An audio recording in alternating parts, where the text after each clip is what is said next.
the Earth. As far as we know, it's the only home to life in the universe. So what makes our planet so special? To find answers, we must travel back in time. See the first humans walk the Earth. Ride each colliding continent. Face killer dinosaurs. Dive into oceans full of bizarre life forms. Feel the bitter chill of global ice ages. And experience the fury of cosmic missile attacks.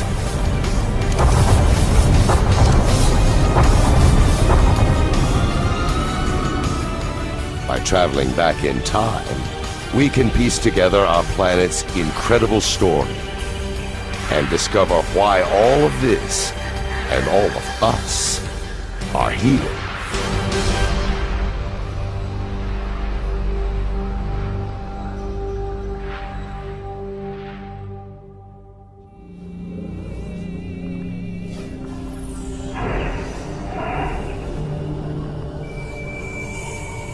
The journey starts almost 5 billion years ago. There's no sign of Earth just yet. Only the sun, a newborn star surrounded by dust.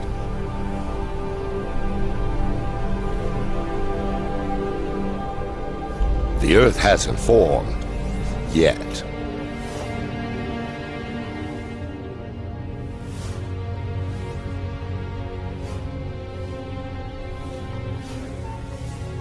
But through time, gravity pulls the dust into tiny rocks.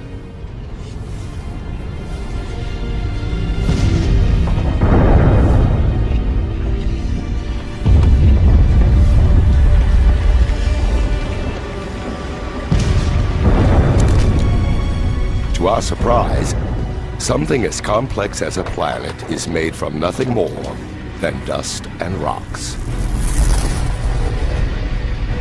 Over millions of years, gravity pulls these rocks together to form the Earth. One of at least 100 planets circling the sun.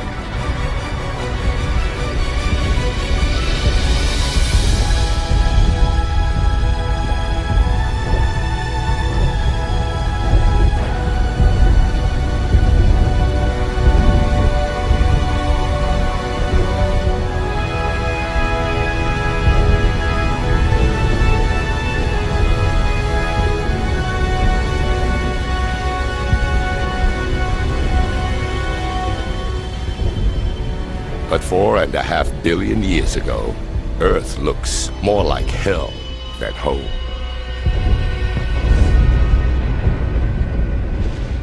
Up close, the temperature is over 2,000 degrees Fahrenheit.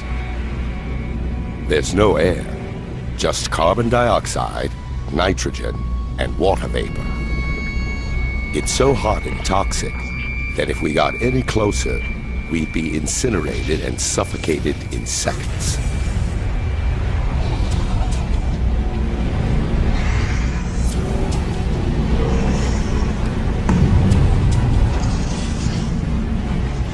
This newborn planet is a boiling ball of liquid rock.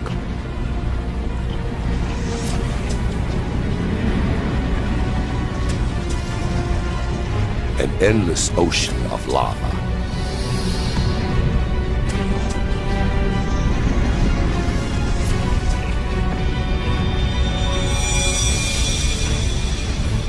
A young planet called Theia is heading straight for Earth. The size of Mars, it travels nearly 10 miles per second, 20 times faster than a bullet.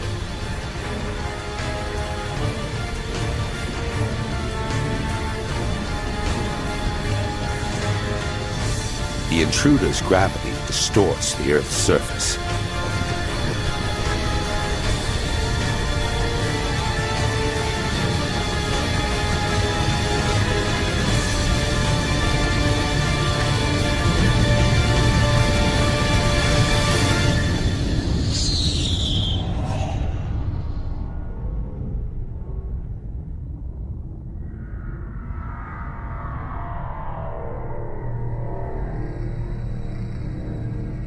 blast wave races around the planet. It's as though both young planets turn to liquid.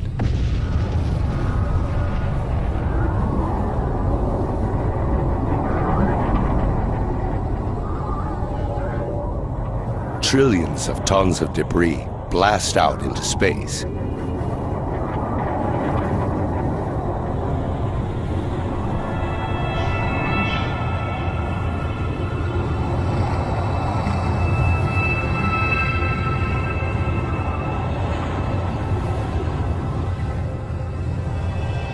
But over the course of 1,000 years, gravity turns the rubble into a ring of red-hot dust and rock that circles the Earth.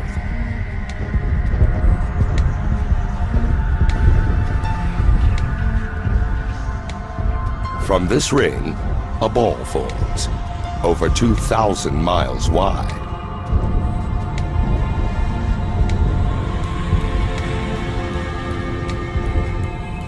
It's the birth of our moon.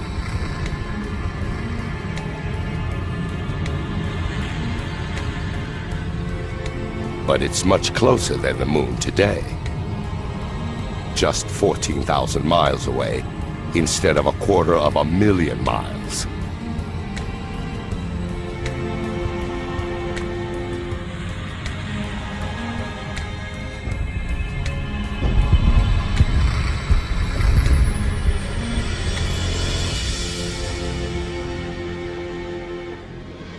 The sun rises over a cooling Earth and sets just 3 hours later. The Earth is spinning so fast that an entire day lasts 6 hours. The days may pass quickly, but the Earth changes slowly.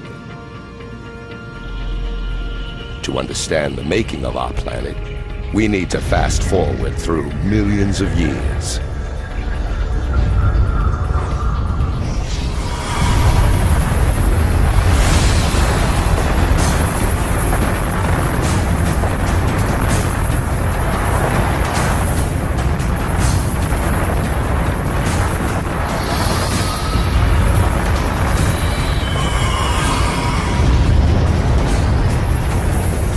$3.9 billion years ago, a hail of meteors attacked the Earth.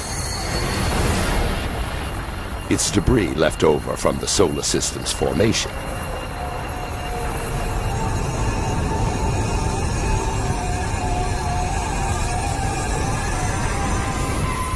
Inside the meteors are crystals that look like grains of salt. And inside the crystals are minute droplets of water.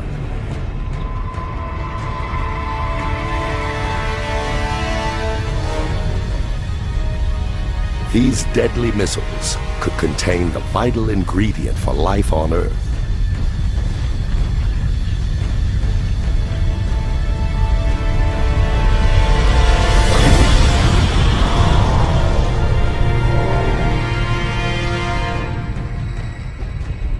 Only a small amount of water exists inside each meteorite.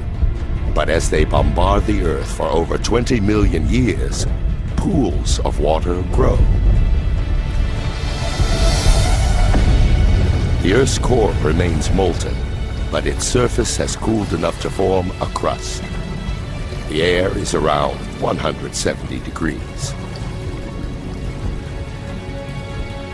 In the future, there's a chance we could swallow this very water. Every sip, every puddle, every drop of water in every ocean is billions of years old. And it may have traveled millions of miles to reach us, carried inside a meteor.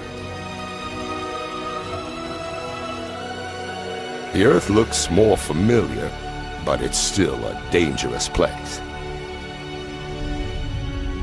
Winds are faster than the most destructive hurricanes today. It's a megastorm, whipped up by the planet's rapid rotation.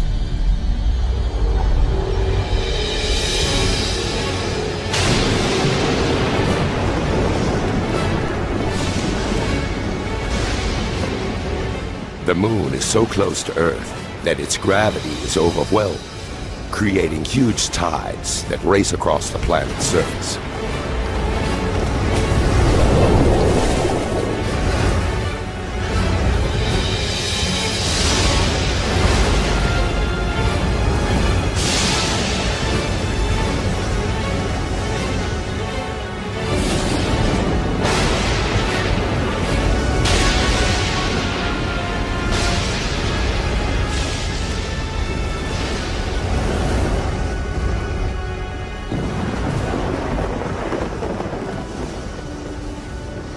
But over time, the moon moves away, the waves calm down, and the planet spins slower.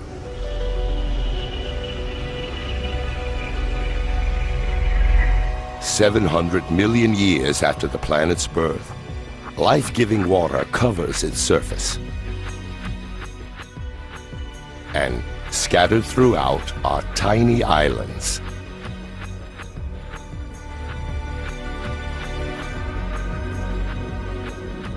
They seem to have appeared from nowhere.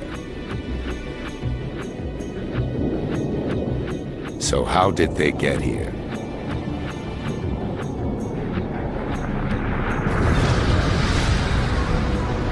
Molten rock bursts through the Earth's crust and rises up through the ocean.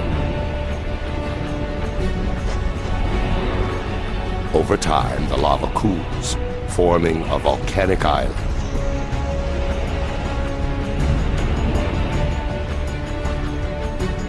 In the future, these islands will join together to form the first continents. Earth now has water and land. It's beginning to look like the planet we call home. But the atmosphere is still toxic, and the temperature is scorching. Life here is impossible.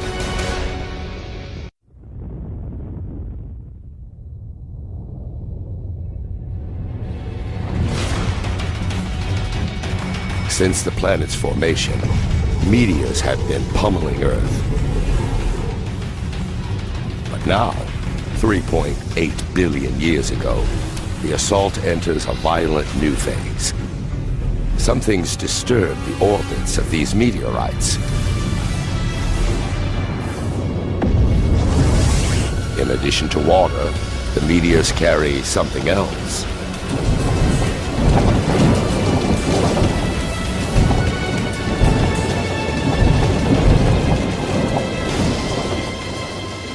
As they dissolve, the meteorites release minerals. Carbon and primitive proteins made of amino acids are transported from outer space to the bottom of the ocean.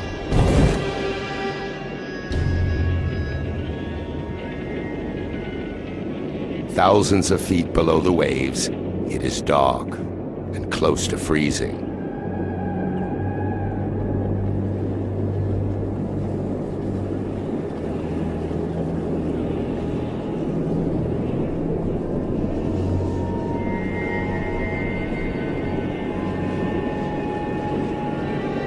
But a dramatic illusion is taking shape. Underwater chimneys spewing hot liquid.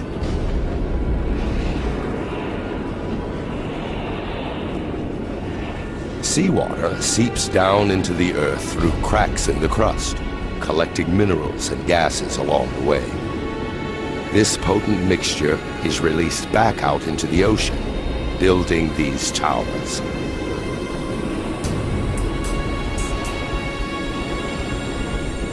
Combined with the minerals and chemicals from the meteorites, the water becomes a chemical soup.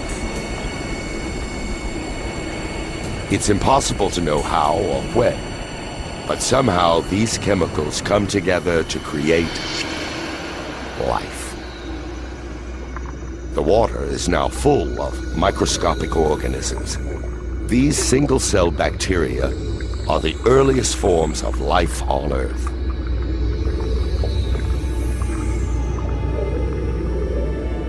This is a defining moment in the making of the planet. microscopic life is underway.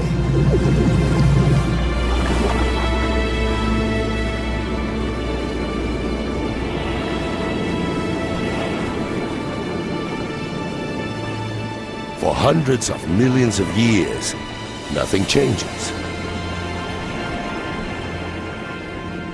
The only life is single-celled bacteria.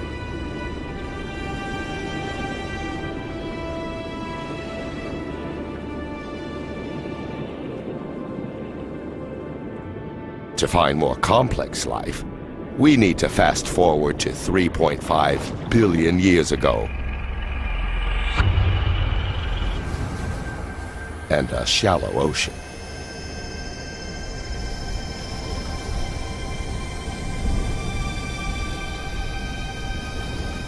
These look like rocks, or even plants, growing out of the seabed.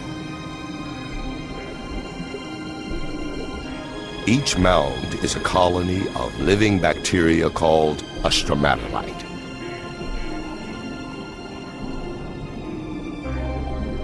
These bacteria turn sunlight into food, a process called photosynthesis. It uses the power of sunlight to transform carbon dioxide and water into glucose, a simple form of sugar.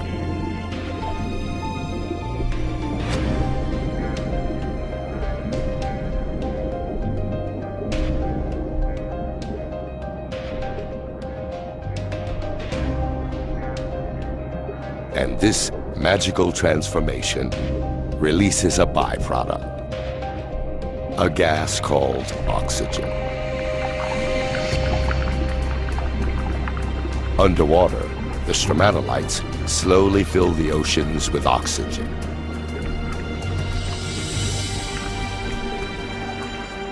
The oxygen then turns traces of iron into rust, which fall to the ocean floor to form deposits of iron-rich rock. It's this mineral that will one day be used to build bridges, ships, and skyscrapers.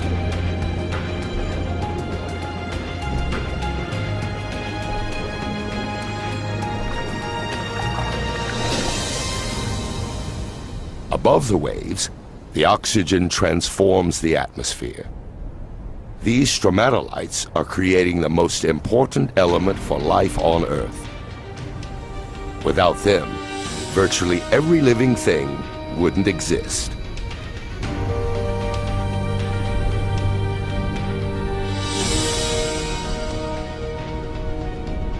Over the next 2 billion years, oxygen levels continue to rise.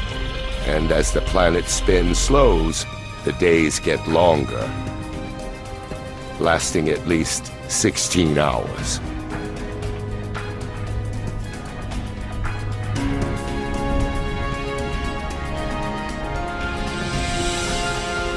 "3 billion years after the planet's birth, there's still no complex life. No plants, no dinosaurs, no humans. But the Earth has something unlike any other planet in this solar system. A force with the power to change everything."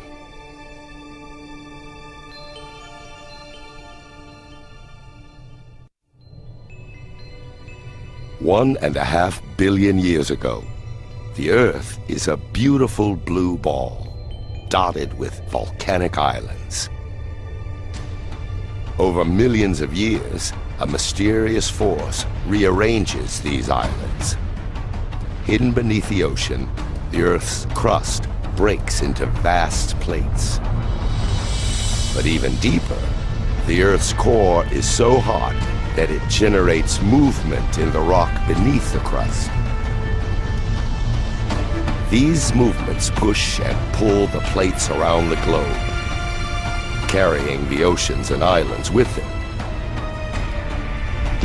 Millions of years race by. Our planet is alive and changing. Over 400 million years, a vast new supercontinent takes shape. It's called Rodinia.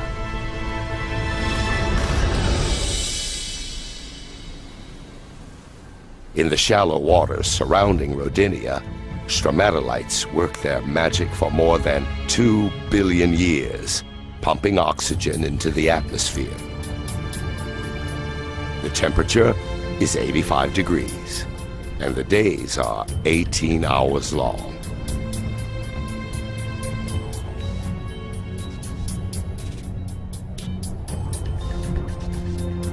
But this planet looks more like Mars than Earth.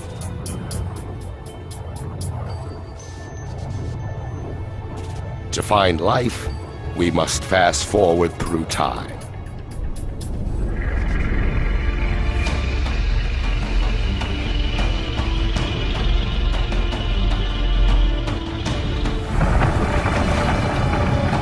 Washington State, 750 million years ago.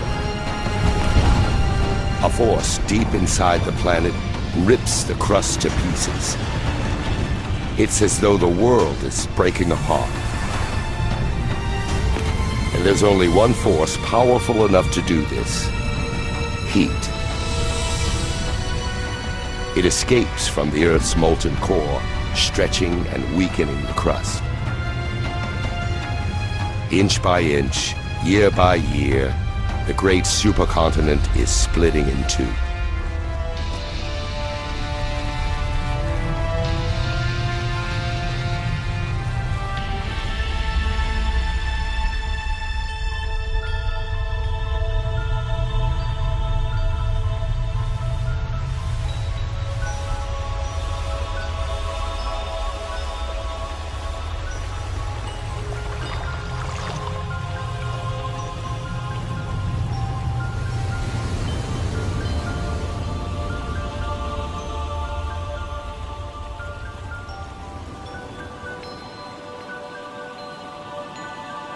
The intense geological activity spawns a mass of volcanoes. They pump carbon dioxide into the atmosphere.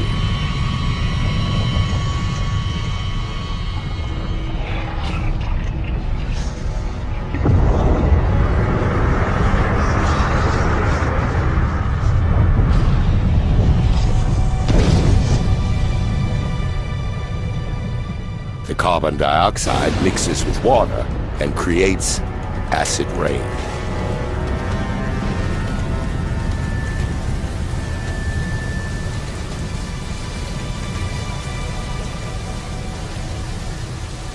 When the continent tore apart, many rocks were exposed. These rocks absorbed the acid rain, including its carbon dioxide. Vast quantities of CO2 are absorbed out of the atmosphere.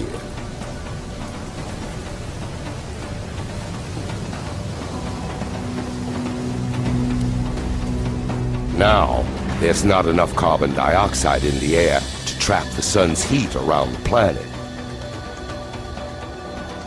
In just a few thousand years, the temperature plummets to around -60 degrees. This frozen wasteland is southern Australia, 650 million years ago. It's the start of what some scientists call Snowball Earth, a period they believe to be the longest, coldest ice age ever to grip the planet.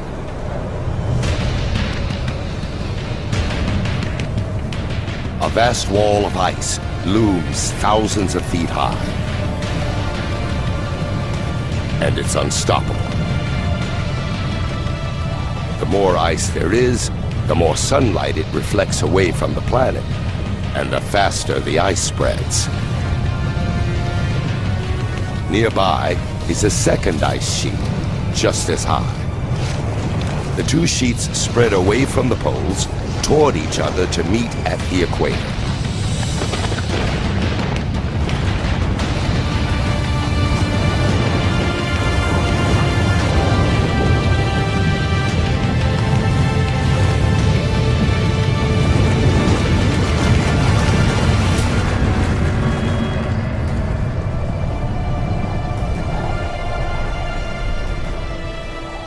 Now, an ice sheet up to 10,000 feet thick covers the entire planet. Earth first began as a molten ball of fire. Now it's a frozen ball of ice. Virtually all the sun's light and warmth reflects back into space.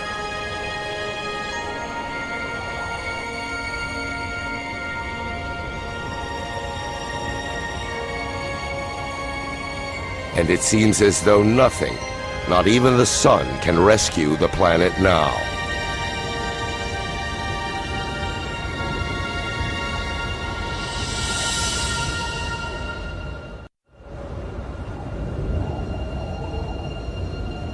$650 million years ago, ice entombs the planet.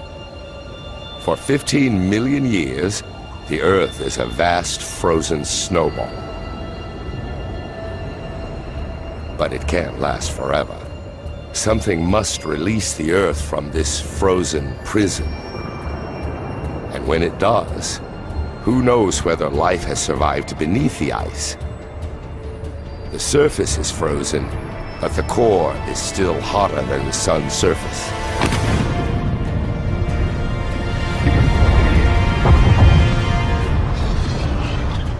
Volcanoes have been erupting since the world began to freeze. But up until now, even their heat and power made no impact on the ice. Volcanoes pump out billions of tons of carbon dioxide. Before the Big Freeze, the Earth's rocks absorbed most of the CO2. But now, with the rocks smothered in ice, there's nothing to absorb the gas, so it fills the atmosphere.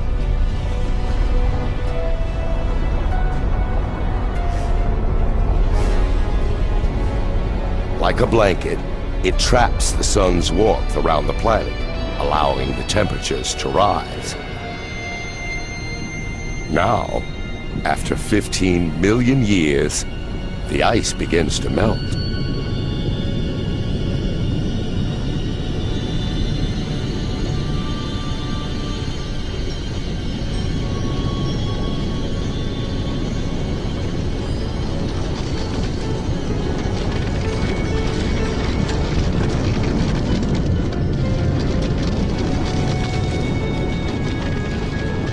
It's thought that during Snowball Earth, the ice pushed the crust down.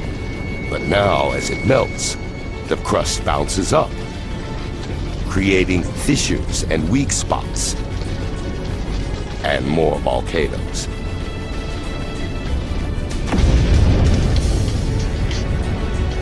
The volcanoes release more carbon dioxide and push the temperature up even higher.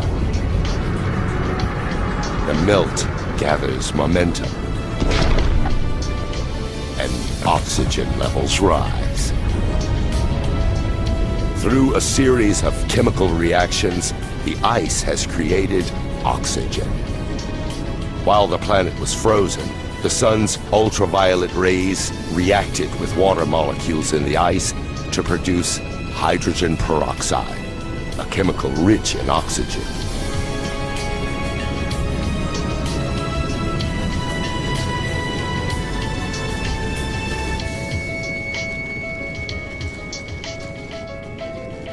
Now, as the ice melts, the hydrogen peroxide breaks down and releases massive amounts of oxygen.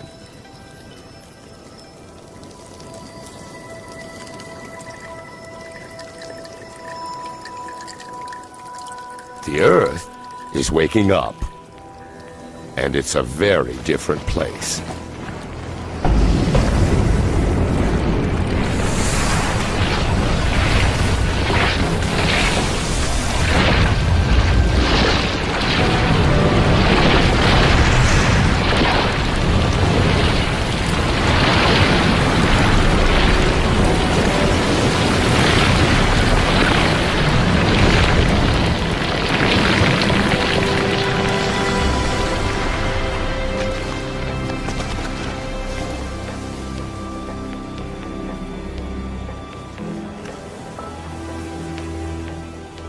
600 million years ago, the atmosphere is warmer, like a summer day.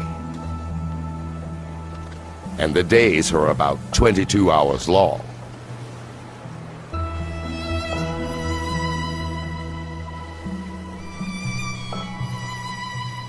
Add all this water, and it's the perfect recipe for life.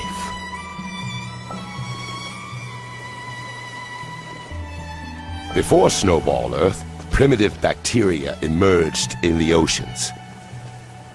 But surely they couldn't have survived an ice age 75 times longer than the entire span of human history. If something has survived, then life may be found where it was last seen, in the oceans.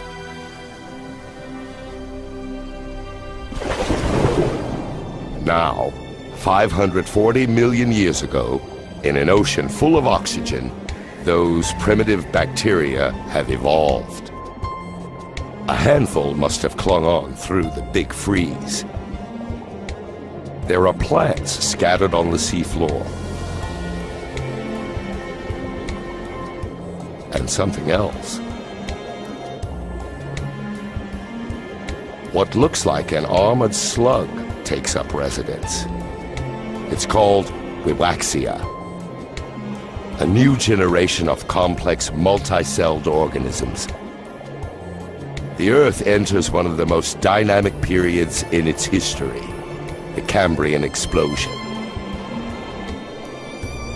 Increased oxygen levels allow creatures to grow larger and develop bony skeletons. There are worms, sponges, and these trilobites, distant relatives of insects, lobsters, even scorpions.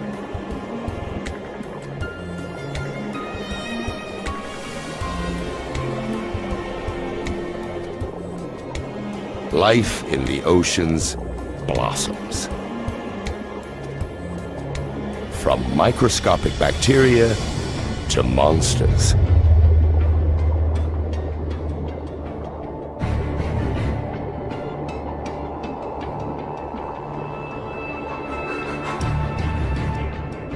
This is Anomalocaris.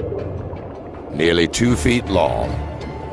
It has large eyes, razor-sharp teeth, and grasping limbs.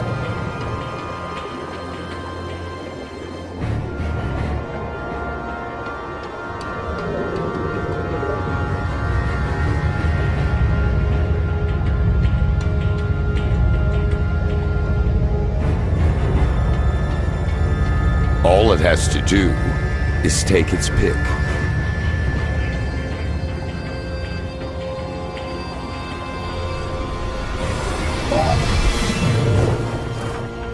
The trilobite can't right itself. Its soft belly is exposed.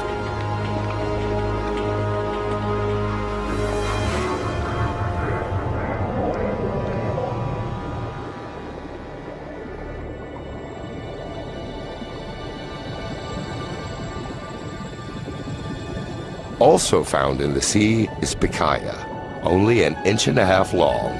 They may be the first organism with a spine.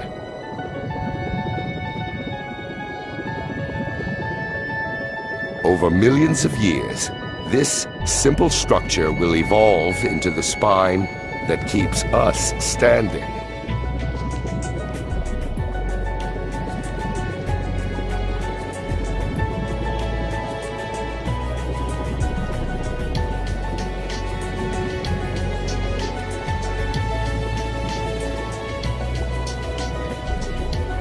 Expecting to find life in ruins, the oceans are in fact full of life. Where trilobites scavenge, monsters prowl, and where creatures begin to take on familiar forms. Beneath the waves, there are already tens of thousands of plant and animal species. The advance of life seems unstoppable.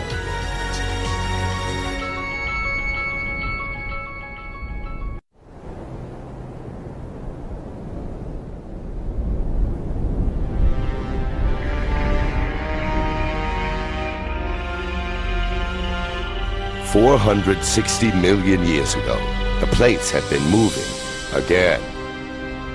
A new continent now exists, Gondwana. It's 90 degrees and oxygen levels are close to what they are today. The land should be covered with plants and crawling with creatures. But there's not much here, besides a few patches of algae.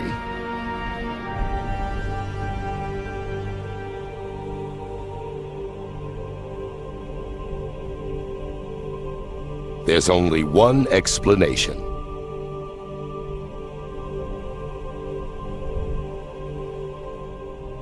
The sun.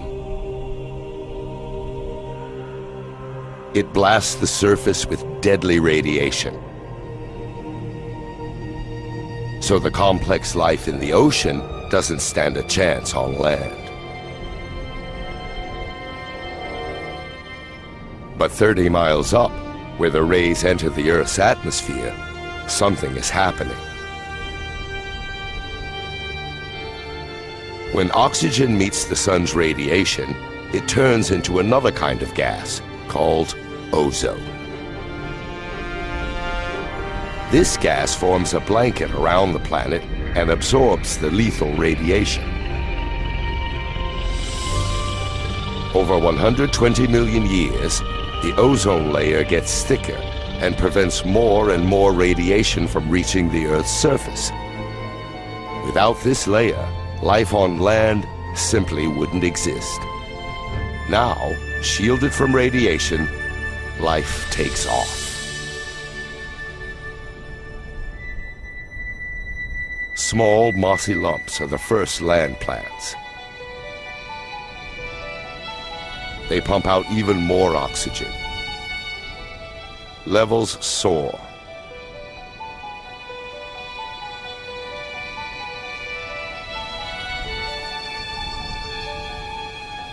$375 million years ago, a new species lives in the water. Swimming.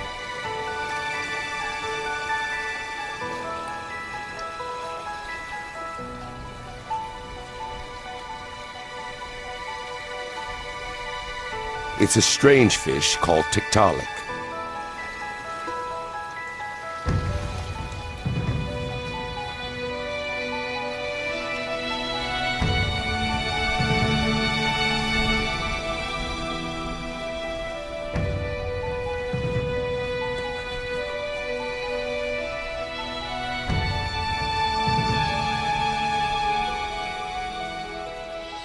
It uses its neck to raise itself up.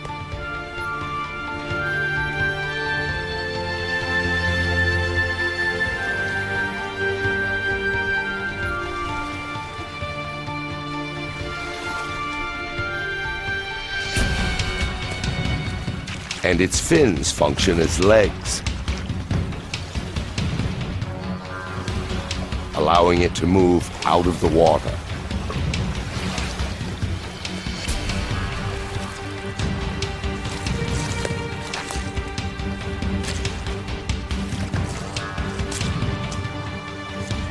This is one of the most important moments in the making of our planet. Over 15 million years, creatures like these evolve. They grow stronger limbs and spend more time out of the water, where plant life is exploding. Until 360 million years ago, their relatives, called tetrapods, make the land their home. From tetrapods, four-legged vertebrates evolve into dinosaurs, birds, mammals, and eventually, humans. There are mosses and ferns everywhere, some at least 100 feet tall. A seed is carried by the wind.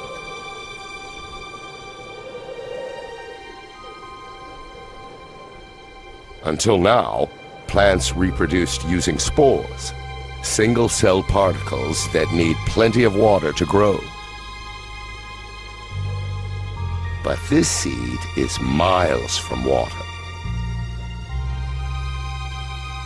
This embryonic plant has its own food and water supply. Unlike a spore, this seed can survive far from water for months, even years.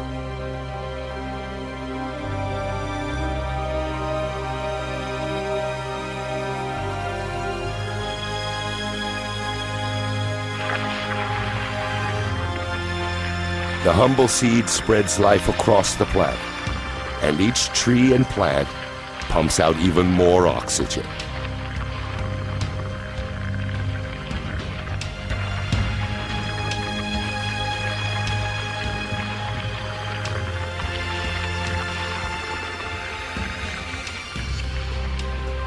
It's an environment very much like today.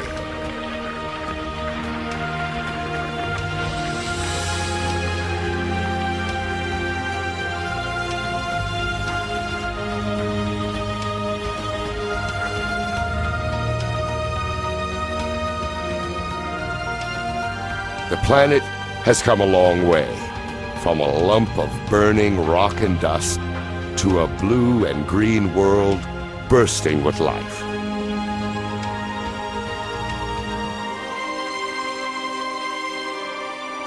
There are now fish, plants, and this.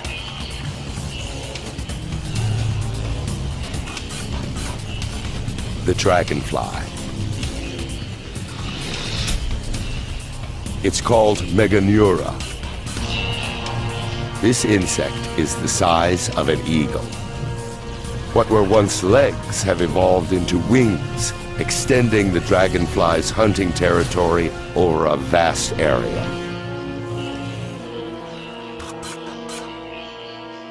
There are also millipedes and spiders down there.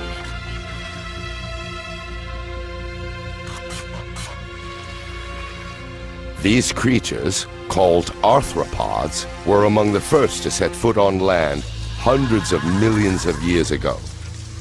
They look almost identical to the bugs that invade our homes today, except for one big difference.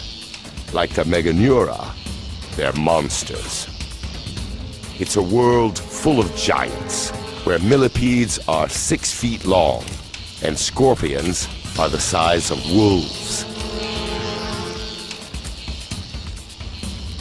This is because the oxygen level is much higher than it is today, which allows their respiratory systems to be more efficient, fueling their bodies to grow larger.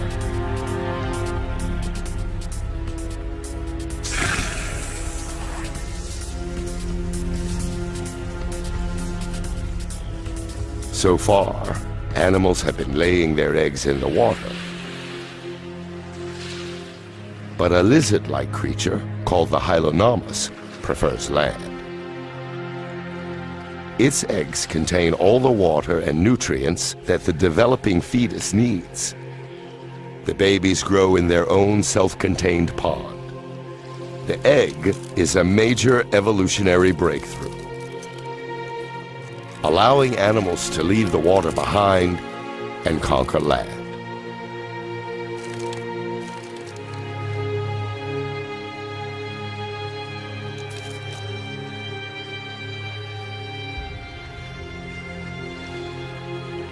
This baby Hylonomus leads the advance. As a new creature, the reptile.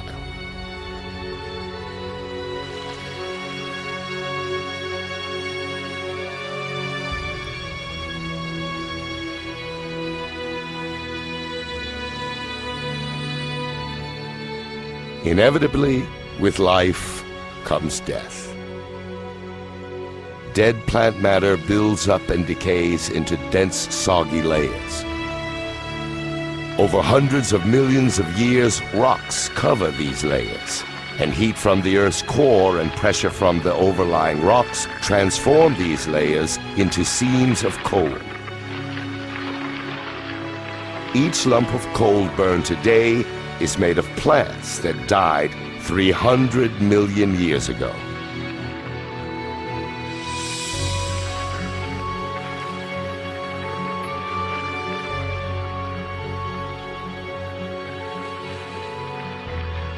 Amidst the decay, hidden from sight, life is stirring. Soon, seeds will germinate, plants will grow, and this wasteland will live again. Life seems to have conquered the planet. But will it last?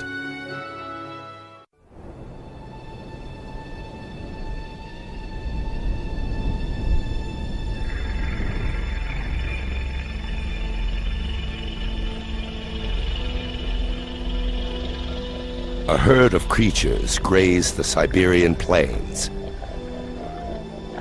And they are big.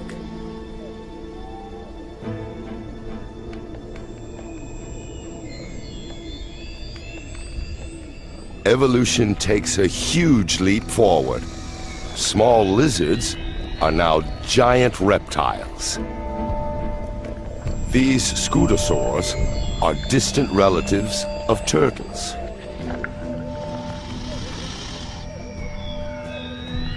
If these plant eaters look tough, the carnivores must be seriously mean.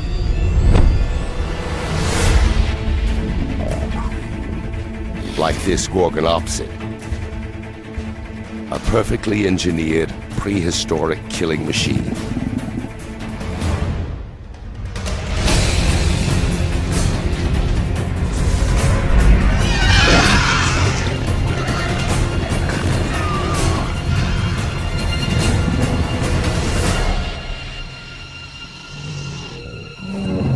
The Gorgonopsid's saber teeth wound the scutosaur.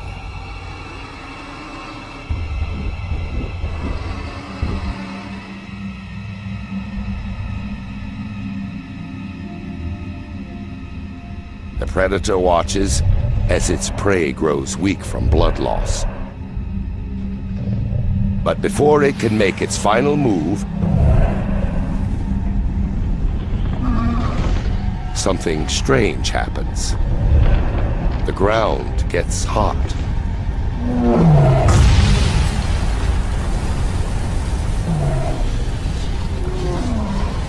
Enormous pressure builds beneath the surface, and lava spews into the air.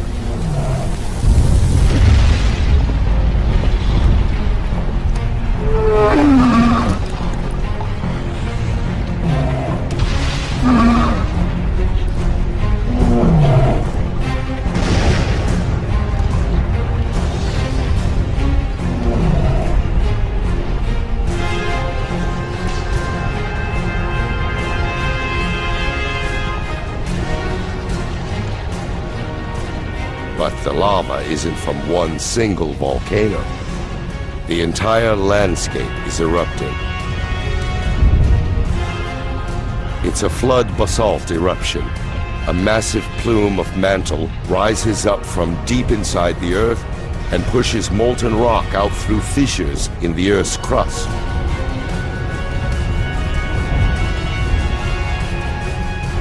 The lush paradise is now a lifeless hell. The scutosaurs and the Gorgonopsids are dead. They're the first casualties in the greatest mass extinction the world has ever seen, the Permian extinction.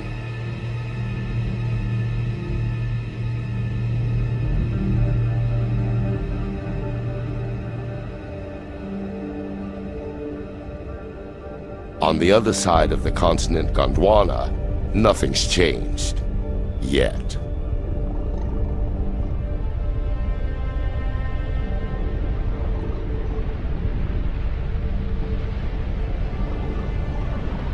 It appears to be snowing, but the temperature is about 70 degrees.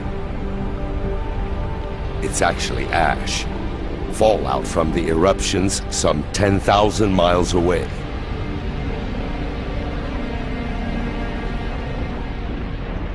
The ash burns and suffocates the animals, killing them around the world.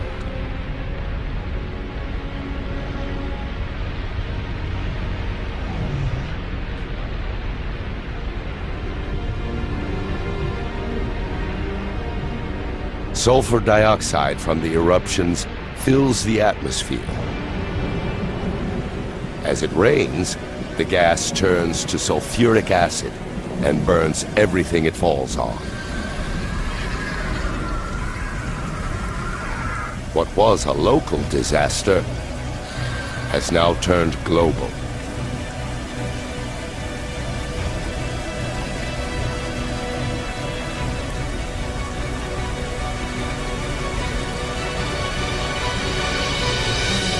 The Siberian eruptions increase the Earth's carbon dioxide levels. The atmosphere gets hotter. Water evaporates. And vegetation dies.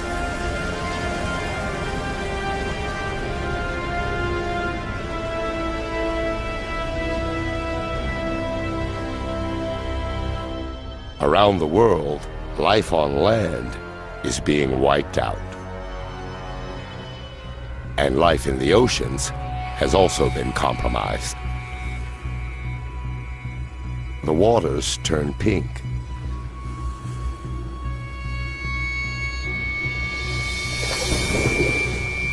Plants, trilobites, and predators disappear.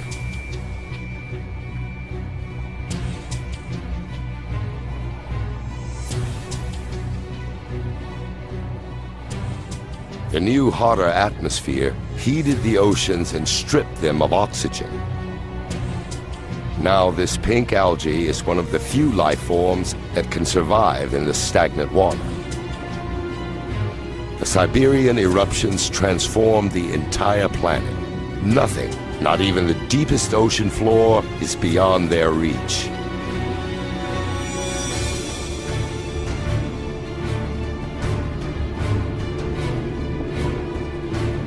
Bubbles of methane gas escape from beneath the seabed.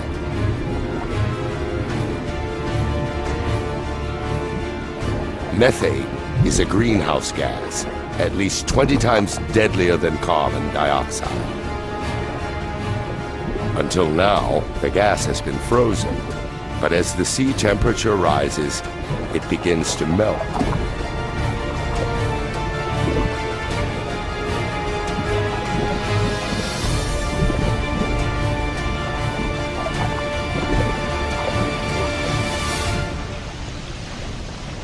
Released into the atmosphere, this powerful gas pushes up temperatures even further.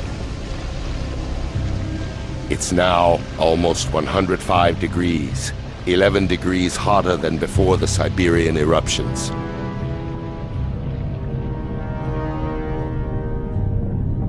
Creatures that survived the initial destruction now face a new and deadly environment.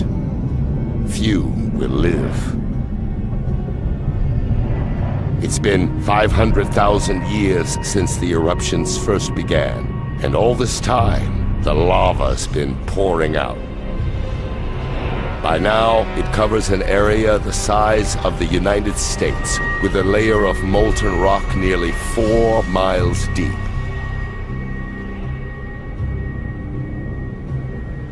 "95% of the species are gone. A few survive by eating anything they can find and living in burrows underground.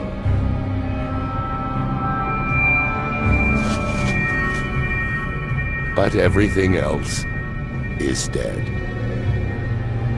250 million years ago, the Earth reverts back to an almost lifeless planet. But that's about to change again.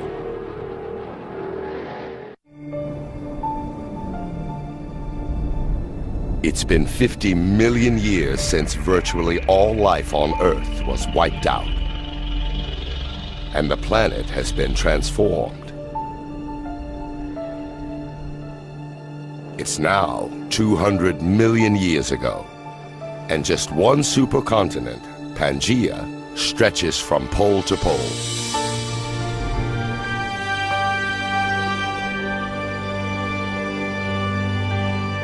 After the trauma of the mass extinction, the planet heals. Temperatures stabilize. The acid rain neutralizes and vegetation returns. With 95% of all life on Earth wiped out, the field opens for a new species to emerge. One that will dominate the planet like no other.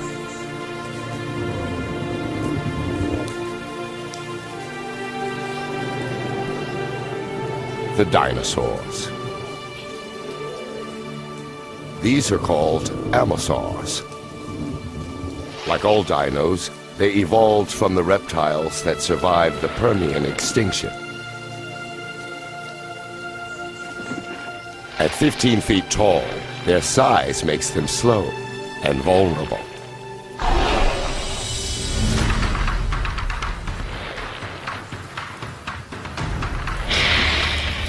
Nearby is the Dilophosaurus.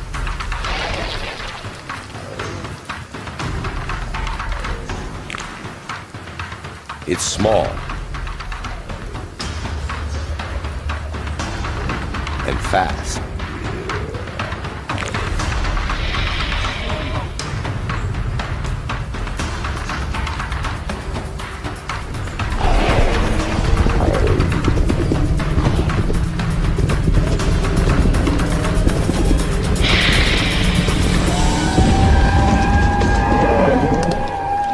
The Ammosaurus is too big a meal for one Dilophosaurus, but not for two.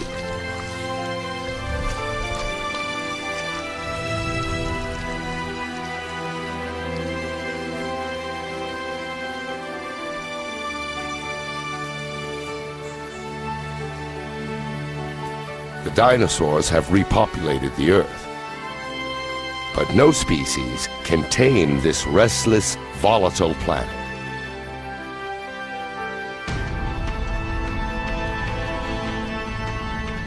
The Earth's crust is thinning. It's releasing lava and shaking with earthquakes, as if being stretched by some unseen force.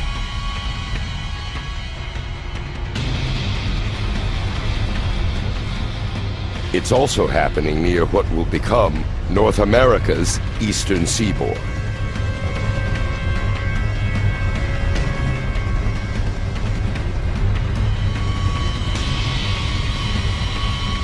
The Earth's plates are on the move again.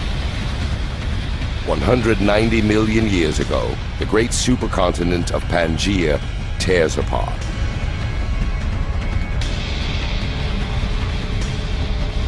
A vast slab of land breaks away, creating a chasm. It fills with a new ocean called the Tethys, over what will one day be the Middle East.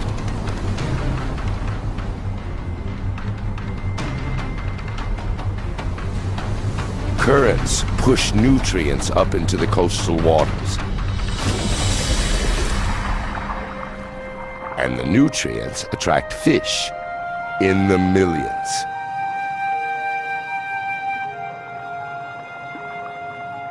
But again, with so much life, also comes death. Dead fish and plankton carpet the ocean floor. Over the next 10 million years, layers of rock will bury and heat the dead creatures. Ancient fish and plankton will become oil.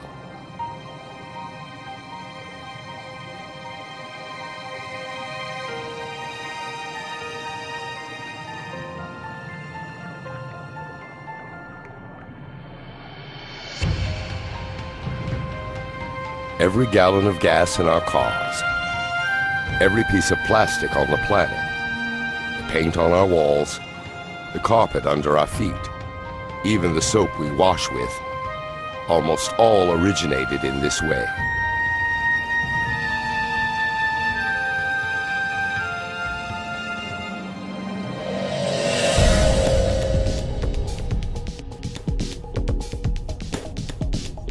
"180 million years ago, the North American plate is still moving away from the European and Asian plate.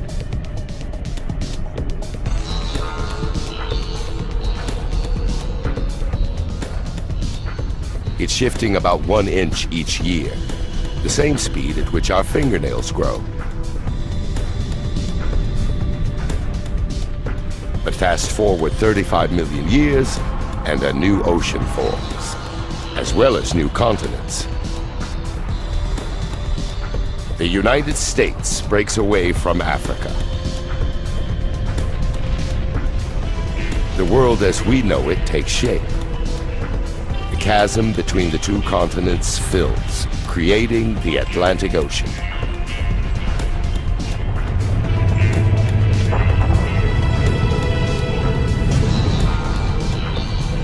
And in the middle lies a volcano. Like before, currents deep beneath the Earth's crust move the plates again.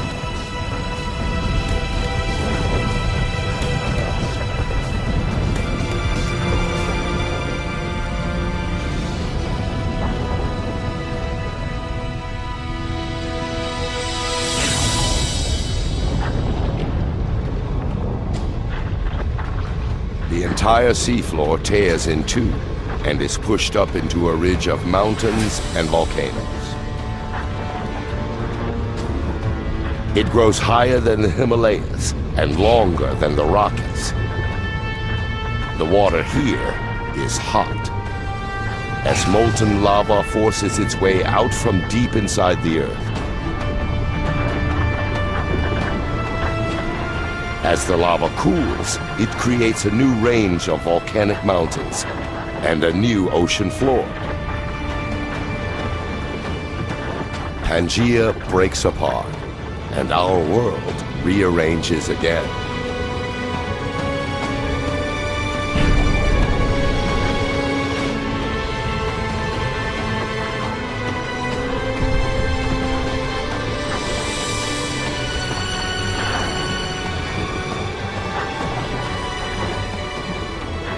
It's this geological activity that makes the Earth restless, creative, and unique. And every time the planet reinvents itself, its inhabitants adapt and evolve.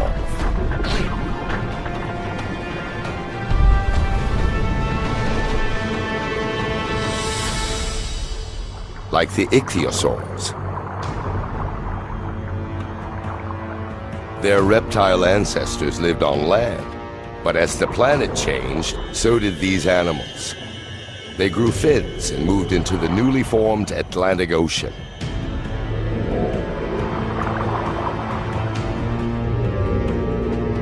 This one is 20 feet long and can travel at a quick 25 miles an hour.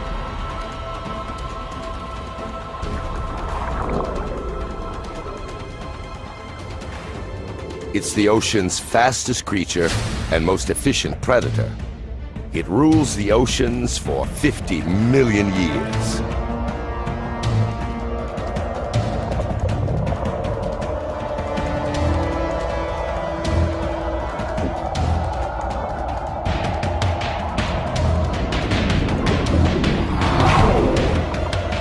But now, there's a new contender.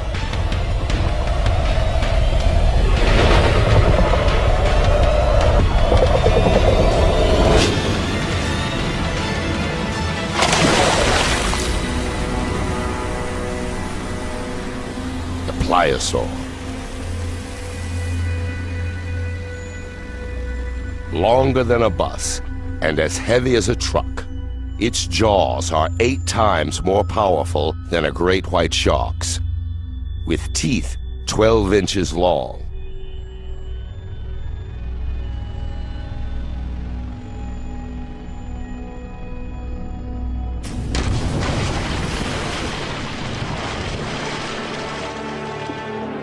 The Earth and its inhabitants have changed beyond recognition. This was once solid ground. Now it's the Atlantic Ocean. The very spot where Amazons grazed and Dilophosaurs stalked their prey. The dinosaurs' world may be different, but they're as dominant as ever. They appear invincible.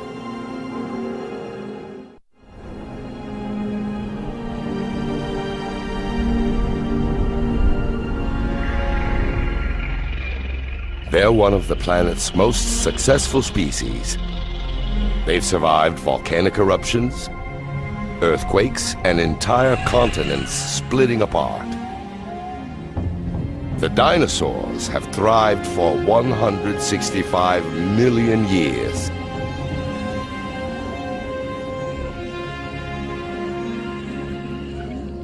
A number of mammals have also survived, like this shrew-like animal.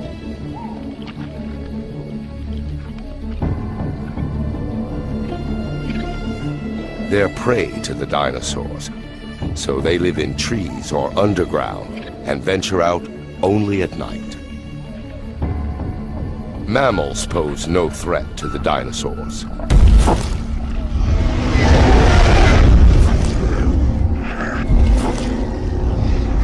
Nothing on Earth can challenge their dominance.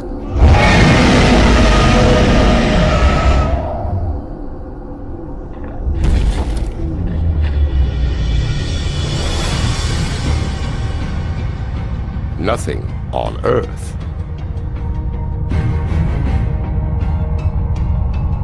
A large piece of space rock heads toward Earth.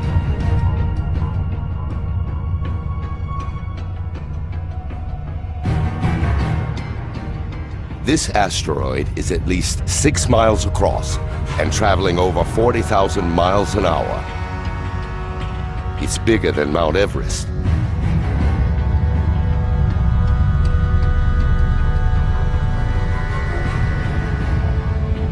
And heads straight for the Gulf of Mexico.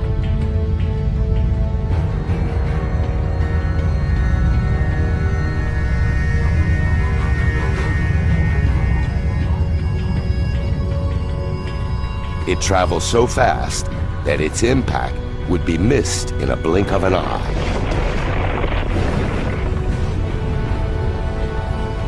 A split second changes the world forever.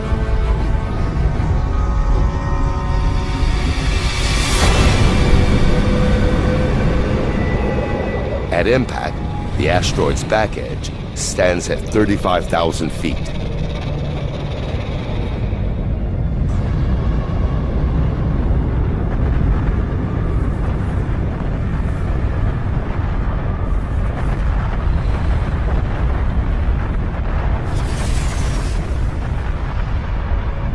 It strikes with such immense force that it destroys everything it hits.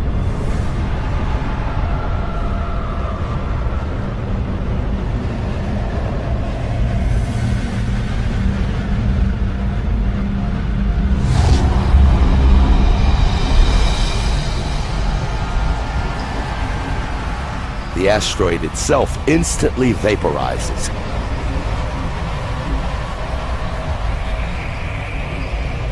Unleashing the energy of millions of nuclear weapons.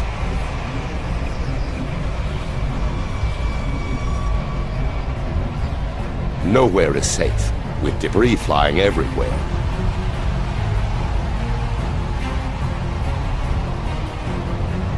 Debris as big as entire city blocks circle the Earth.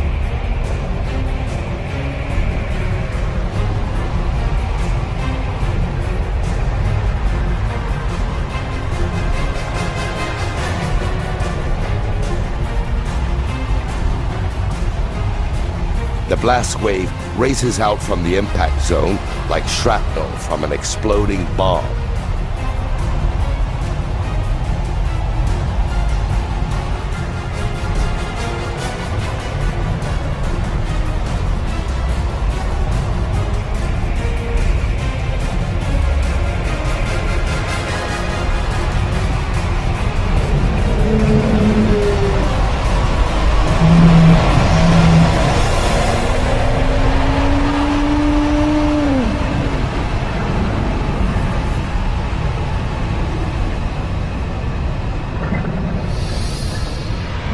Minutes after impact, hundreds of miles from where the asteroid struck, the Earth is under attack.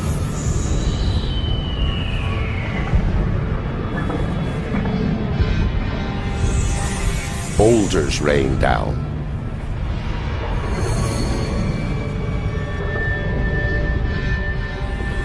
Earthquakes shake the ground.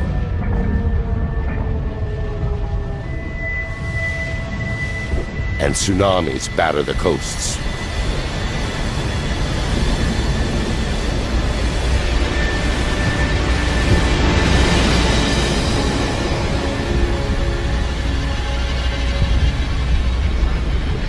But the onslaught has only just begun. The plume of molten rock and dust spreads out and engulfs the planet. The entire sky acts like a giant lamp.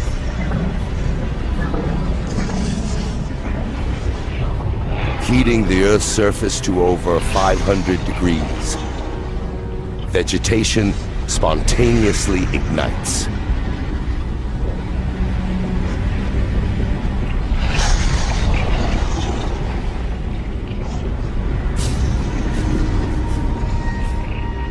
Even months after the impact, smoke and ash still block out the sun's rays. And with less sunlight, plants die and the animals starve.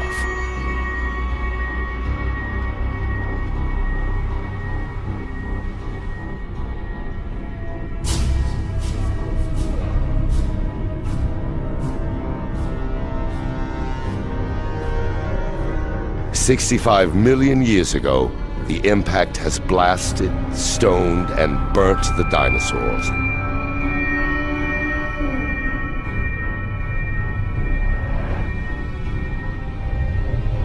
Their 165 million year reign is over.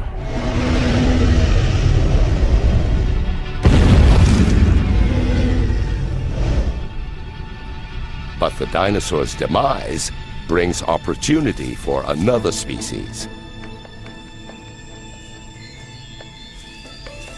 A mammal.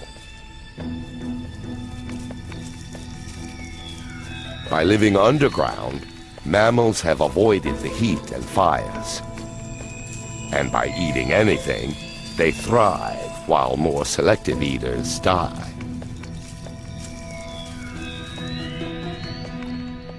They're the unlikely inheritors of the dinosaurs' crown.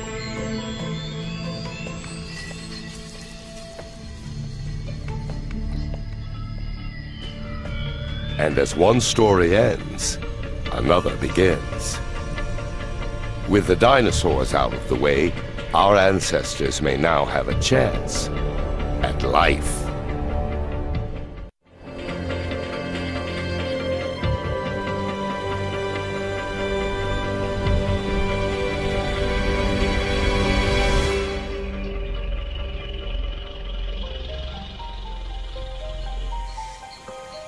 The dinosaurs are long dead. The planet is peaceful.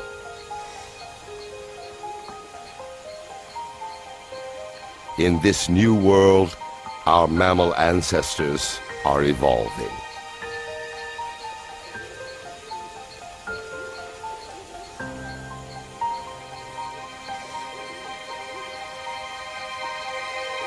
"47 million years ago, this lake, in what will one day be Germany, is the perfect place to spot them."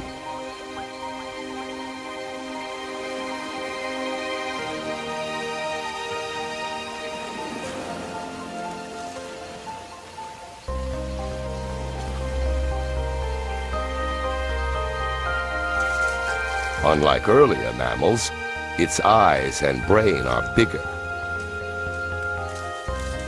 This is Darwinius massilae, or Ida. She looks nothing like humans, but fossil evidence today indicates that these creatures might evolve into monkeys, apes, and eventually humans. Looking back through 47 million years of evolution might reveal one of our earliest known ancestors. The lake sits on a volcanic crater. It belches out noxious gas that eventually kills Ida.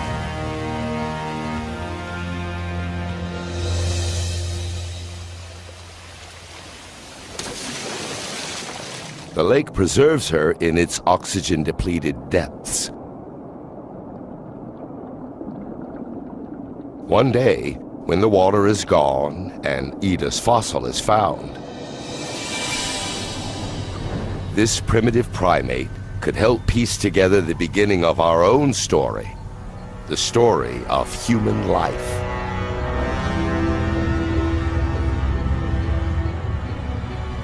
We're closer to understanding how everything we've seen, from ocean bacteria through walking fish and subterranean rodents, leads to us. And to understanding how our planet was made. 47 million years ago, the atmosphere is much like today.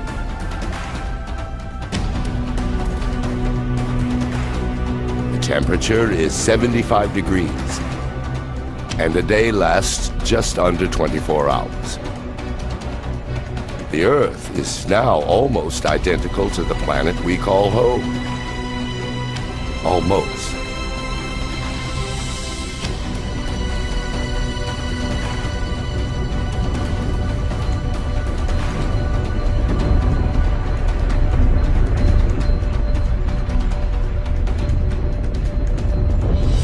The Earth's plates are on the move again.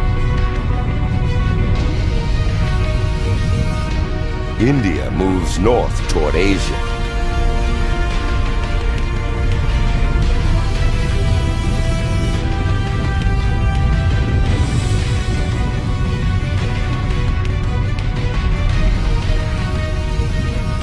The Indian and Asian plates are locked in a titanic struggle.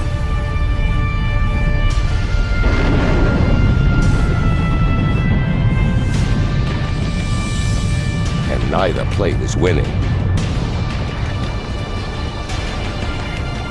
As they buckle, the ocean floor contorts upward along a 1,500-mile line.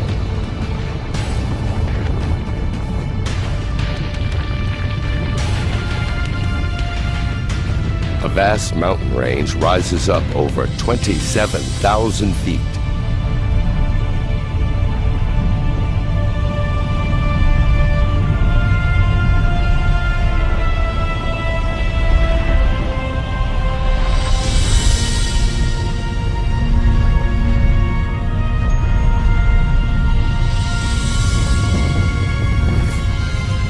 These are the Himalayas.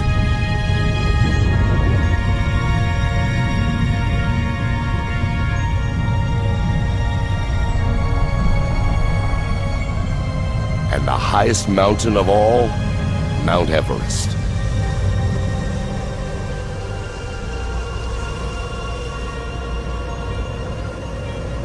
Its summit reaches up into the Earth's jet stream, the same altitude where planes fly.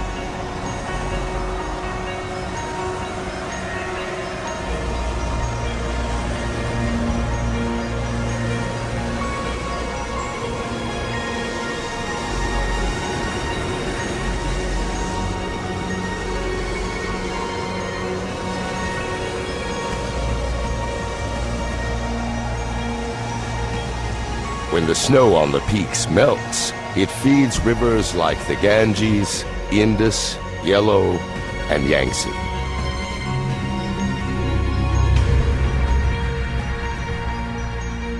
The Himalayas are like a vast water tower. One day, their rivers will supply water for almost half the world's population.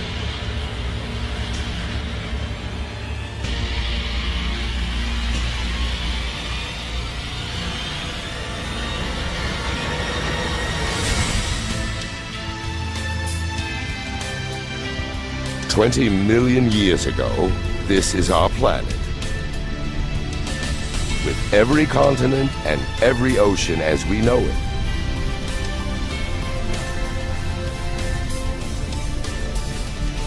Except one thing is still missing: the human race.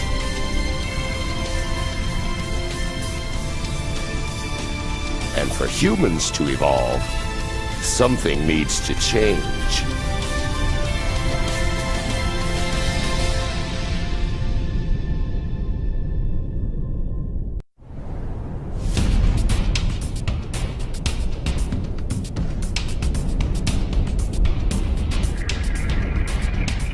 Along the African coast, a great rift opens up.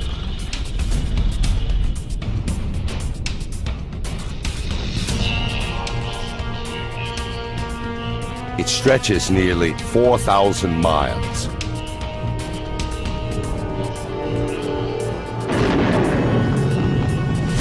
With mountains growing along its edge.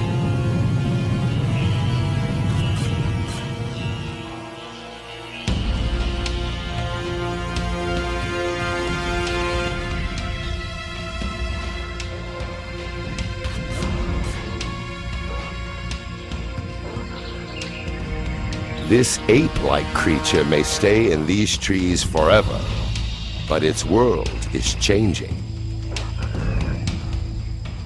The growing mountains act like a wall, prohibiting moisture from the Indian Ocean from passing over the land. It's getting hotter and drier. The lush rainforest becomes an arid savanna. The new, hotter climate changes the creatures' habitat, forcing them to search further for food. Soon they stop dragging their knuckles like apes and begin to stand and walk on 2 feet. It's the most important step in the human story.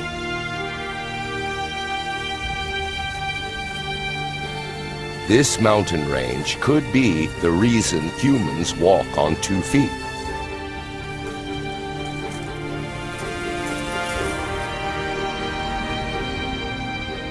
The random movement of 2 plates may have kick-started a chain of events that leads to the first humans.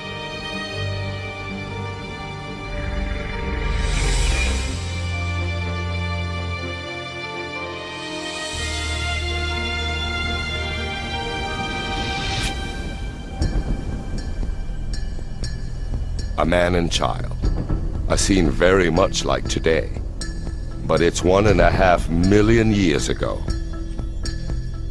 They are an early species of human called Homo erectus. And these are the first footprints like our own. Civilizations past and present. Everyone that's ever lived. The greatest inventions, the most brilliant ideas, human history in all its complexity and splendor begins here and now.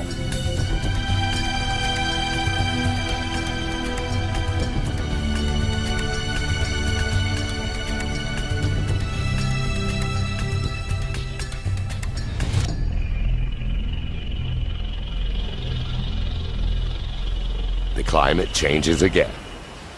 70,000 years ago, sea levels fall, and the gap between Africa and Arabia shrinks to just 8 miles.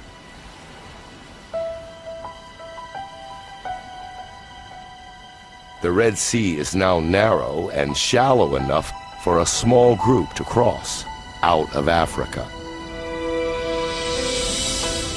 They're another later species of human called Homo sapiens.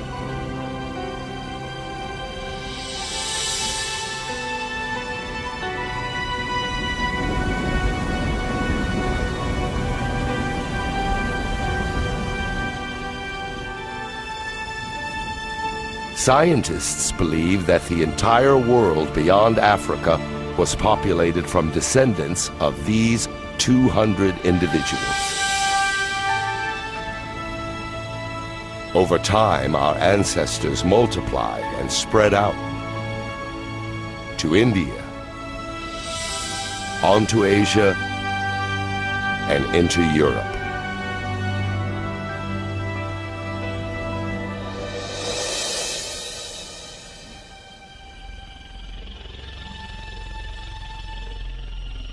But while humans head north, a giant wall of ice travels south.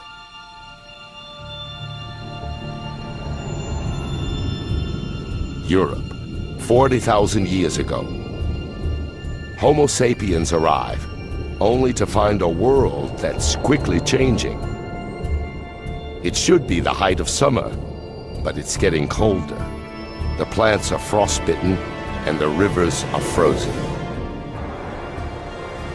Natural changes in the Earth's orbit, CO2 levels, and the flow of warm water around the planet conspire to lower the Earth's temperature. The Earth and its inhabitants enter an ice age. Glaciers as high as skyscrapers creep over the northern hemisphere about a foot every day. Slow and powerful, they sculpt the landscape, gouging out great depressions. The planet will never look the same again. Now, around 20,000 years ago, they grind to a halt. Much of the northern hemisphere is covered by ice sheets up to 1.5 miles thick.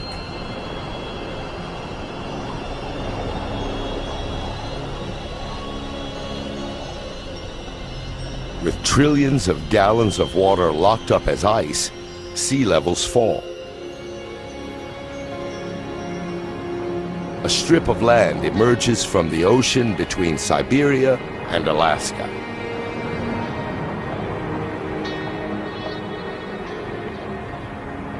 It's a bridge between two vast continents.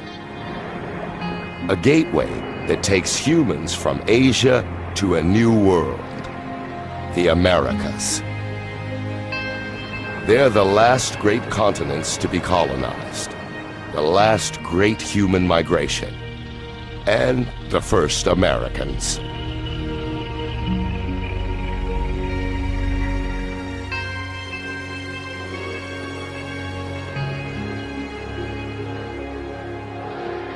Now, 14,000 years ago, the changes that triggered the Ice Age reverse.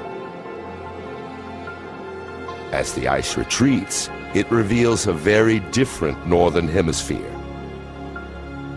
The huge depressions that the glaciers create fill with water to become North America's Great Lakes.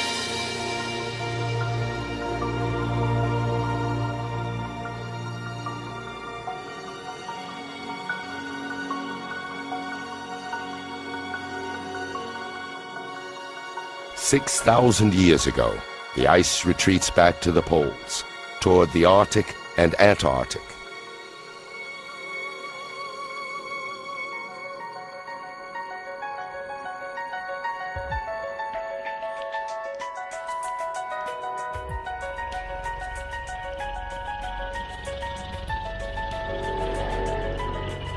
After a 4.5 billion year journey, we're finally home. This is our world, our time.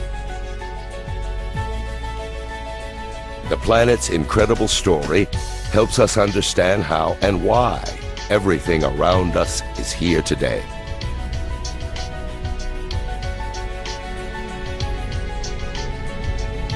From the skies above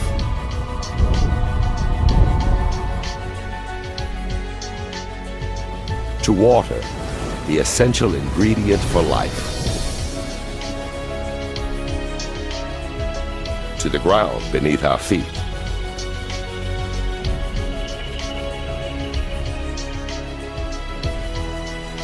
and finally, life.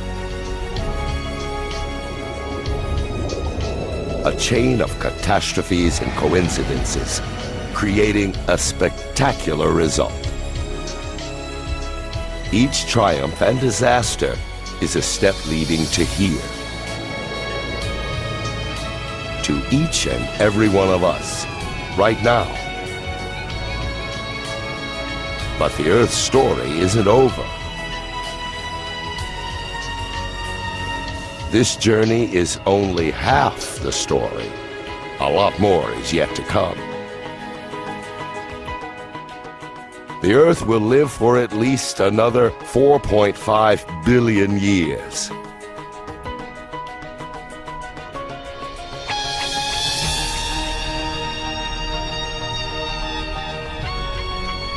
More wonders, more terrors, and more strange creatures lie ahead for our restless and creative planet.